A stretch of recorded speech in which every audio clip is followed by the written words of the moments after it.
Një shtetas shqiptar është ekzekutuar me armë zjarri mbrëmjen e së premtes në Arezzo të Italisë.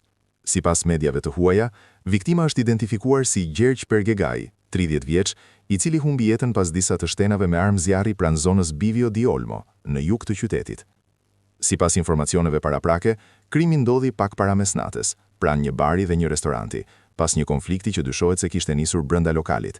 Gjatë përplasjes, një tjetër shtetas shqiptar, rreth 35 vjeç, nxori një pistolet të padeklaruar dhe qëlloi disa herë në drejtim të viktimës.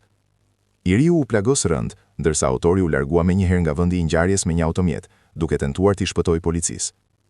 Menjëherë pas të shtenave, u njoftuan shërbimet e emergjencës dhe forcat e rendit.